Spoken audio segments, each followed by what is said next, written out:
नमस्ते जी। आज हम लोग हिंदी का महत्वपूर्ण ऑब्जेक्टिव करने वाले हैं। वो 30 ठो महत्वपूर्ण ऑब्जेक्टिव करने वाले हैं जो कि परीक्षा में जल्दी याद कर लीजिए, परीक्षा में आता है। ये सब सारा किताब का क्वेश्चन है। मैं चुन चुन कर किताब से ऑब्जेक्टिव लाया हूँ, तो आप क्या करिएगा, पूरी वीडियो अंत तक देखिए। सीधे बिहार मैट्रिक फाइनल परीक्षा 2026 के पेपर में आने वाला है। यदि आप इस साल मैट्रिक ले 2026 के पेपर दे रहे हैं तो ये आपके लिए वीडियो मोस्ट इम्पोर्टेंट होने वाला है। और जब वीडियो समाप्त हो जाएगा तो आप कमेंट में हमें बताइएगा आपका 30 में कितना मार्क्स आया। तो चलिए हम करते हैं वीडियो को स्टार्ट। और एक बात, आधा वीडियो देख कर नहीं जाना है, पूरी वीडियो अंत तक देखिए। तो आइए हम बढ़ते हैं पहिल का क्वेश्चन की ओर। पहिल का क्वेश्चन मोस्ट इम्पोर्टेंट सवाल। सब पुराने अच्छे नहीं होते और सब नए खराब नहीं होते, ये किसने कह दिया था? तो याद रखिएगा, ये बात कालिदास ने कह दिए थे। लक्ष्मी कहानी के केंद्र पात्र थी। आप लोग पढ़े होंगे तो लक्ष्मी किस केंद्र पात्र की थी? तो आप याद रखिएगा, ढहते विश्वास के थी। गुणवाचक विशेषण विशेषण है। गुणवाचक विशेषण कितने हैं? तो इसे याद रखिएगा, अच्छा है। गुण एक प्रकार की कहा, अच्छा है। स्वर संधि का उदाहरण है, तो 4 के राइट आंसर याद रखिएगा, वा गपति। लेकिन मोस्ट इम्पोर्टेंट सवाल VVI सवाल है। सदियों की ठंडी राख सुगबुगा उठी, मिट्टी सोने की ताज पहन इठला उठी। यह पंक्तियाँ है, ये लिखने के भी आ सकता है 5 नंबर में, और ना तो 1 नंबर में फिक्स है इस साल। तो बताइए ये किसकी पंक्तियाँ है? तो आप याद रखिएगा, दिनकर जी की है। अब मोस्ट इम्पोर्टेंट सवाल VVI, बिरजू महाराज का जन्म ईस्वी में हुआ था। बिरजू महाराज का किस ईस्वी में जन्म हुआ था? तो याद रखिएगा 1938 ईस्वी में हुआ था। अशुद्ध शब्द है, अशुद्ध और शुद्ध शब्द चुनने के लिए आता है, तो इनमें से अशुद्ध शब्द कौन है? तो याद रखिएगा, श्रृंगार का है, अशुद्ध शब्द है। सबसे मोस्ट इम्पोर्टेंट सवाल परीक्षा में आने के लिए तैयार रखिएगा, इस क्वेश्चन को रट जाइए। क्वेश्चन है, मैक्स मूलर ने वर्ष की अवस्था में लीपजिंग विश्वविद्यालय में संस्कृत का अध्ययन कब शुरू कर दिए थे? जो मैक्स मूलर जी थे वो कितना बरस के उम्र में संस्कृत पढ़ना लीपजिंग विश्वविद्यालय में शुरू कर दिए थे? तो याद रखिएगा, 18 वर्ष में शुरू कर दिए थे। 9 नंबर क्वेश्चन देखिए, फ्रांस का प्रमुख कलाकार केंद्र कहाँ है? तो फ्रांस का प्रमुख केंद्र कलाकार अविनियो में था। कहाँ पर था बाबू लोग? तो याद रखिएगा, अविनियो में था। तो यहाँ पर आकर हम लोग का 9 ऑब्जेक्टिव का हो गया, समाप्त हो गया। अभी आप मन में सोच लीजिए आपका कितना 9 में सही हुआ, और तब एक ही में जोड़ के वीडियो जब समाप्त हो जाएगा तो कमेंट करिएगा। और अभी तक इस चैनल को सब्सक्राइब नहीं किए हैं तो सब्सक्राइब कर लीजिए। चलिए हम बढ़ते हैं 10 नंबर क्वेश्चन की ओर। 10 नंबर क्वेश्चन मोस्ट VVI सवाल है। जीत जीत के मैं निखरता हूँ पाठ की विद्या है, ये एक प्रकार की कैसी विद्या है? तो याद रखिएगा, एक प्रकार की साक्षात्कार है। दुरंत मानवीय भीषिक का चरित्र करने वाला कविता कौन है? कौन दुरंत मानव को क्रूर को बताने वाला कविता है? तो याद रखिएगा, हिरोशिमा में मानव के खराब के बारे में बताया गया है। लेकिन सबसे मोस्ट इम्पोर्टेंट सवाल, ये सब क्वेश्चन आप लोग पढ़ लीजिएगा। प्रत्यय, उपसर्ग, संधि, ये सब आता है। मैं इस पर एक वीडियो बनाने का सोच रहा हूँ, यदि आप लोग का सहमति होगा तो मैं अवश्य इस पर वीडियो बनाऊंगा।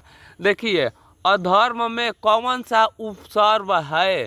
12 के राइट आंसर बताइए। तो देखिए, उपसर्ग चुनते हैं नो तो अधर्म है नो, तो जो शुरू वाला शब्द होते हैं नो यही हो जाते हैं उपसर्ग, और जो लास्ट वाला है वही हो जाते हैं, क्या हो जाते हैं? प्रत्यय। तो बताइए शुरू में कौन है? तो आप कहिएगा अ, हो जाएगा उपसर्ग। अगला सब लिखावट। लिखावट में कौन सा प्रत्यय है? 13 नंबर क्वेश्चन देखिए कितना आसान है। तो देखिए लिखावट कैसे लिखा हुआ है, लिखावट। लिखाई, सॉरी लिखाई लिखा हुआ है तो लिख ई का हो जाएगा, ये उपसर्ग हो जाएगा। बोलने में क्या आ रहा है, लिखाई, तो लास्ट में आई आ रहा है, इसीलिए क्या हो जाएगा, प्रत्यय आ जाएगा। जो शुरू में होता है वो अपसर्व और जो लास्ट में होता है वो प्रत्यय है। 14 नंबर क्वेश्चन देखिए, VVI सवाल। अति सुनोहो को मारा है जहाँ नुके सनाया बाकी नहीं, यह पंक्ति किस कविता की है? तो याद रखिएगा 14 के राइट आंसर हो जाएगा डी, घानानंद की है। नलिन बिलोचन शर्मा का जन्म किस ईस्वी में हुआ था? तो इनका आप जन्म याद रखिएगा 1916 ईस्वी में हुआ था। हिंदी के आदि कवि कौन है? तो हिंदी के आदि कवि 16 नंबर VVI सवाल है, तो याद रखिएगा 16 के राइट आंसर ए हो जाएगा। 17 नंबर क्वेश्चन देखिए, VVI सवाल। सांवरदैया किस भाषा के सफल कहानीकारक हैं? तो याद रखिएगा सांवरदैया जो है राजस्थानी है। साहित्य के निर्माण में प्रतिभाशाली मनुष्य की भूमिका है। 18 नंबर क्वेश्चन के याद रखिएगा निर्माण के लिए। अगला सवाल मोस्ट VVI सवाल है, रंगापा था, तो रंगापा एक प्रकार की क्या था? याद रखिएगा रंगापा एक प्रकार की जुआरी था। क्या था बाबू लोग? जुआरी था। इनमें से बताना है। अगला क्वेश्चन, शुद्ध वाक कौन है? तो आप लोग याद रखिएगा इनमें से शुद्ध वाक है दाल अच्छा है। अगला क्वेश्चन, लेखक के घर में मछली कौन खाता था? मोस्ट इम्पोर्टेंट सवाल। तो याद रखिएगा इस क्वेश्चन को, तो आप लोग पिताजी क्या खाते थे? मछली खाते थे। 22 नंबर क्वेश्चन देखिए, लेखक के रिश्तेदार ने बहादुर पर क्या आरोप लगाया था? तो याद रखिएगा क्वेश्चन जब आप पढ़े होंगे तो लेखक बहादुर पर का पैसा चोरी का इल्जाम लगा था। ये किसने लगाई थी? तो याद रखिएगा जो लेखक के रिश्तेदार आए थे तो वही लगाए थे। मोस्ट इम्पोर्टेंट सवाल है, सीधे ऐसा कौन क्वेश्चन पेपर में आता है। तो अभी 22 ऑब्जेक्टिव समाप्त हो गया और 8 ऑब्जेक्टिव है। पूरी वीडियो अंत तक देख कर जाइए। यहाँ तक आ गए हैं तो इसे आप क्या कर लीजिएगा, इसे याद कर लीजिएगा। तो चलिए हम बढ़ते हैं 23 नंबर क्वेश्चन की ओर। तो 23 नंबर क्वेश्चन मोस्ट इम्पोर्टेंट सवाल, मेरे बिना तुम प्रभु पाठ के लेखक कौन है? बहुत इम्पोर्टेंट सवाल है, तो याद रखिएगा ये रेणु मलिकल है। कौन है? रेणु मलिकल है। तत्पुरुष समास का उदाहरण है, इनमें से कौन तत्पुरुष समास का उदाहरण है? तो याद रखिएगा राजपुत्र। राजपुत्र। भारत में बेरोजगारी का मुख्य कारण क्या है?